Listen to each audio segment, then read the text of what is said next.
Well, let's take a look at some other news now. More travellers can fly from New South Wales into Western Australia come Saturday when the state's COVID risk level is downgraded. Don't get too excited. Only a handful of extra fully vaccinated people can apply for an exemption, and home quarantine waits them at the other end. WA's border reopening roadmap will be revealed on Friday. Thousands of unvaccinated Queenslanders are tonight being offered a pub feed voucher if they finally do their bit and receive a COVID vaccine. Let's go to our reporter Ned Baum. He's got the details in Brisbane. Ned, good evening to you. Run us through this pub feed initiative.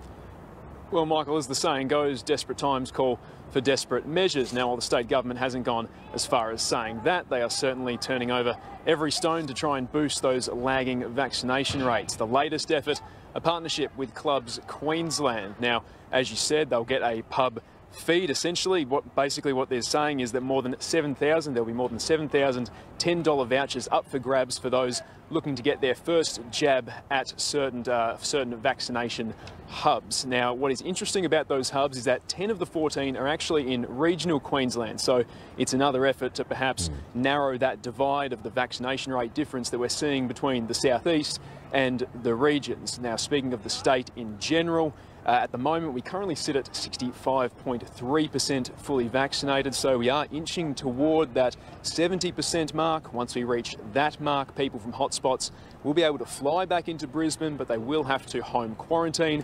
Then December 17, that's the date, or the 80% vaccinated mark. That's when we'll start to see travellers coming back from hotspots on the road, in the air, without the need to quarantine. As for today's COVID numbers, well, we did see one case that popped up later in the day, a positive case. That's a truckie out at Goondiwindi. So no doubt Queensland Health will be paying close attention to that situation.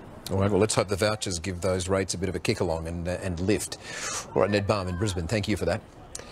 Drink driving Victorian Liberal MP Tim Smith says he's reflecting on his career tonight but isn't leaving politics despite crashing his car into a home while more than twice the legal blood alcohol limit. Our reporter Estelle Greepink is right across the story in Melbourne. Estelle, hello to you. Now, Smith says he's an idiot. How has he explained his behaviour? Good evening, Michael. Well, Tim Smith says that drink driving on Saturday night was the worst decision of his life, and he's also called this experience humbling, embarrassing and humiliating. He blew almost 3 times the legal blood alcohol limit on Saturday night, and that's after he clipped a car, hit a fence and crashed into a wall, and behind that wall was an 8-year-old child's bedroom. He has apologised profusely for this today in a lengthy press conference, but he stopped short of saying that he'd leave Parliament. Let's take a listen to what he had to say. I made a really dumb decision. I shouldn't have got in the car. I regret getting in the car. I shouldn't have. I wish I hadn't. Look, I've made a terrible, terrible error.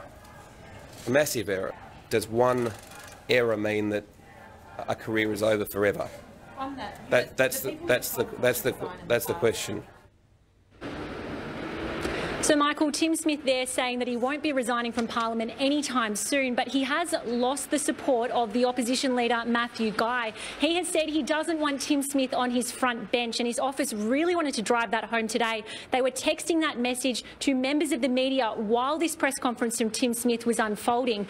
Meanwhile, the state government has said this just goes to show the Liberal Party is at war with itself. Michael? All right, Estelle Greepink in Melbourne, thank you for that. Well, it's not long gone twilight in Carnarvon, but our final frame is one little ray of sunshine still beaming in the town tonight. Have a look at that photo. It's still the best. Cleo Smith, one hand clasping to an icy pole, the other giving us away from the hospital bed. And just look at that precious grin, having embraced Mum for the first time in 18 days. We are all so glad that you're okay and back in safe arms. And Cleo, hope you sleep a little tighter tonight. Her name is Cleo, goes without saying that she is our final frame tonight. Thank you for your company this evening. From all the team here at 7 News right across Australia, that is the latest. I'm Michael Usher. Have a good night.